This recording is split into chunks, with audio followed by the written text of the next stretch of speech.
This is Pulse of Africa, the face of Ethiopia, the voice of Africa.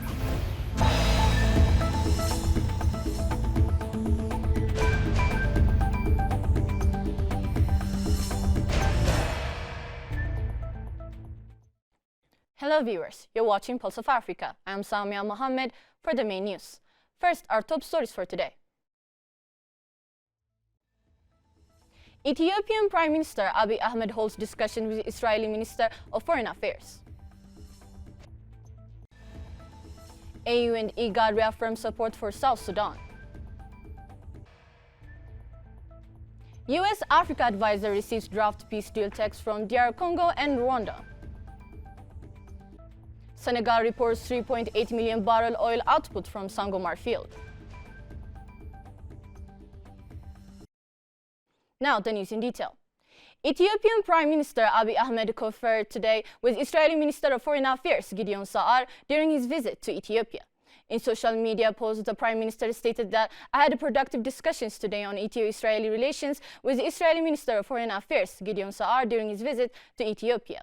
According to the Premier, the relationship of Ethiopia and Israel span economic, political, diplomatic and social spheres, among many others. Similarly, Ethiopian Minister of Foreign Affairs Gideon Timothyos and Israeli Foreign Minister Gideon Saar held discussions, signaling strong mutual commitment to reinforcing the historic and multi-faceted diplomatic relations between their nations.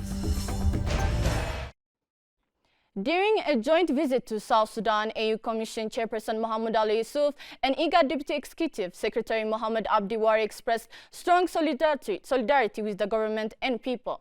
In a meeting with President Salva Kiir and his cabinet, they praised progress on the peace agreement and urged continued efforts toward inclusive peace and development.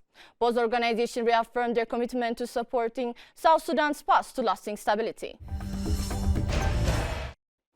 Mauritania is introducing reforms to attract more investments by showcasing its rich natural resources and agricultural potential. The country holds large deposits of gold, iron, copper, and uranium, while its agriculture and livestock sectors benefit from over 500,000 hectares of cultivable land. The marine fisheries sector also plays a key role in the economy and job creation. However, challenges like poor infrastructure and limited skilled labor still hinder growth. The U.S. Senior Advisor for Africa said he received draft text from the Democratic Republic of the Congo and Rwanda on the much-anticipated peace deal to end the conflict in eastern Congo. Hailing the proposed peace accords, Masad Bolu said on X, "This is an important step toward fulfilling commitments made in the Declaration of Principles." He expressed confidence that the two countries remain committed to achieving peace. In April, Congo's Foreign Minister Therese Kaikumba Wagner and her Rwandan counterpart Oliver Nduhungire signed a U.S. brokered declaration in Washington. U.S. Secretary of State Marco Rubio attended the event. The two sides pledged to respect each other's sovereignty and draft peace agreement by May 2 to end hostilities in eastern Congo. In other news, the EU and France pledged €500 million to attract scientists to Europe, aiming to capitalize on US funding cuts and tensions with President Trump's administration. The fund will support research projects and assist universities in bringing international scientists. French President Macron and EU Commission President von der Leyen invited researchers to join Europe's academic community. Beijing welcomed more than 17.9 million tourists during the 5-day May Day holiday, a 5.6% increase from last year. Tourism revenue reached 20.98 billion yuan, about $2.9 billion, up 6.9% year-on-year. Popular attractions including Wangu Fujing Shopping Street, Beijing Olympic Park, and the Summer Palace. The city also hosted 1,664 performances, drawing 668,000 spectators and generating 242 million yuan in revenue. Beijing's international tourism saw a boost with 104,000 inbound tourists, a 42.4% rise, contributing 1.13 billion yuan in revenue.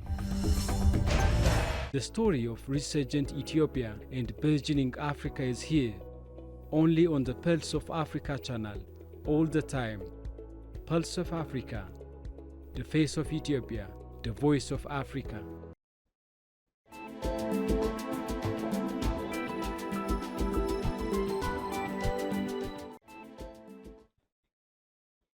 Turning to business news. Senegal's Ministry of Energy, Petroleum and Mines said that the country's Sangomar oil field has produced and sold 3.8 million barrels of crude oil since its operation in early 2025. Output forecasts for this oil and gas field remain unchanged for 2025 at approximately 30.53 million barrels, the ministry said. Located about 100 kilometers offshore from Dakar, the capital of the West African country, the Sangomar field is operated by the Australian company Woodside Energy, which began oil extraction there on June 11 last year. Finally, the company announced Monday that investment firm 3G Capital will buy Skechers for $9.4 billion. 3G will pay $63 a share for the brand, a 30% premium of the company's stock. With a proven track record, Skechers is entering its next chapter in partnership with the global investment firm 3G Capital. Skechers CEO Robert Greenberg said in a statement. Skechers stock jumped 25% on the news. Skechers, based in Southern California with 300 U.S. stores, is the third largest shoe company in the world. The company is getting off the public market as President Donald Trump's tariffs, which include 145% duties on Chinese imports and a 10% minimum tax on all countries, are slamming the footwear industry. Before concluding, let us provide you with the latest updates on global commodities prices.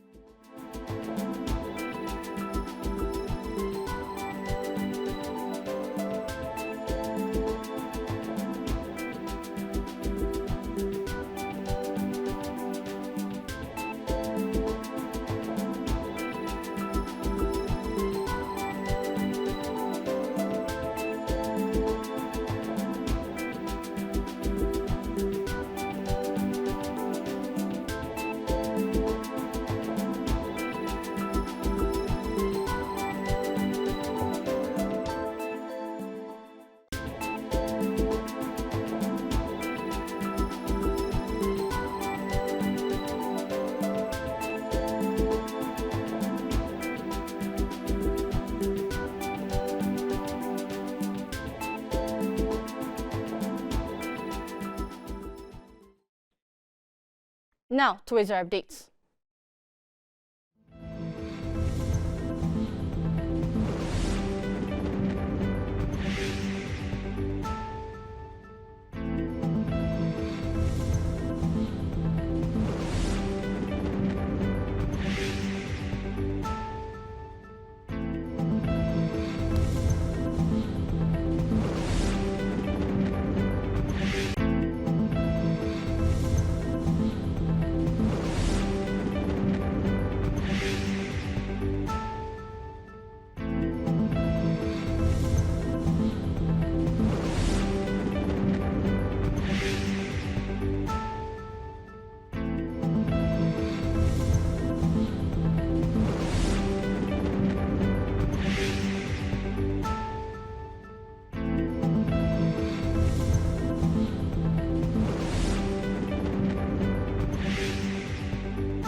That's all for today. Thank you for watching Pulse of Africa.